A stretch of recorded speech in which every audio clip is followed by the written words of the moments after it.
Good morning, everybody. Here we are reading through Judges 13 to 15, and we're looking at the account of Samson, which is a difficult one. It's hard to justify Samson, simply because there's no really redeeming quality about him, and maybe that's the point. Maybe that is the point of why Samson is included in here. It's not that only that he was a judge, because there's people who are mentioned as a judge and we never hear their story, but there's a lot of Bible real estate that is given to Samson, a lot of coverage, a lot of detail that's gone into, and it wasn't because it was good detail. Samson was called as a Nazarite from before his birth in his mother's womb. And there was rules for Nazarites, and Samson broke every single one of them. And yet we see here the Lord had made a choice. He decided on Samson. Samson was called as a judge, a leader, against the Philistines for Israel. And imagine what it would have been like if he had been raised with good character. Imagine what kind of leader he could have been.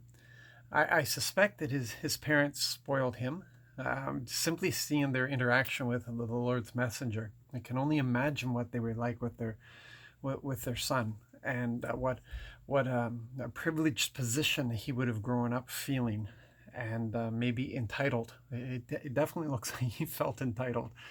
And so, because he wasn't taught good character, and this sometimes happens when we sit back and say, well, my children belong to the Lord, so he'll take care of them, instead of understanding that we as parents are supposed to train our children in good character. They still have the freedom to decide what they want to do. We can't force them into anything. We're not in control of them, but we are responsible for teaching them, and we can teach them all about decisions, good decisions, bad decisions, how to make decisions.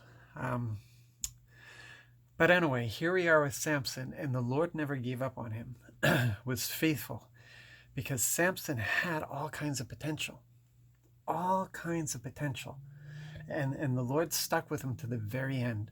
Even at the end, he answered his prayer, returned his strength to him, and Samson reached out in faith. But in the process, killed himself. It was suicide. It was suicide. And there's really not much redeeming there whatsoever, except for that one moment where he called upon the Lord and then acted in faith, as if he had received what he had asked for. But you know what? This tells me a lot. I look at this, it tells me a lot. It tells me that the Lord never gives up on me. The Lord never, we're told that the calling is irrevocable. Our calling is irrevocable. God's love, nothing can interfere with that. We may not always be faithful, but he is. And nothing can separate us from his love. And the calling is irrevocable. And it doesn't matter how much we mess up, because it's about the Lord and his faithfulness. It doesn't mean that we're going to have a great reward at the end of it, because we are called to holiness, and we're called to righteousness, and we're supposed to walk in this. This is what we are supposed to. We're supposed to walk in obedience and in this deepening, wonderful relationship with him. It is supposed to be a relationship. It's not just soldiers. It's not just obedience. It's about a developing, wonderful relationship we have with him. And we're responsible for that. We're responsible for our end of it. His end is always faithful. So there's no justifying bad behavior. But at the same time, we can't wash our hands of people, because our Father never does.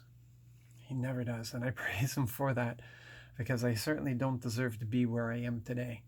And it's not by anything that I've earned. I've merited nothing. And yet, by his grace, I am where I am today.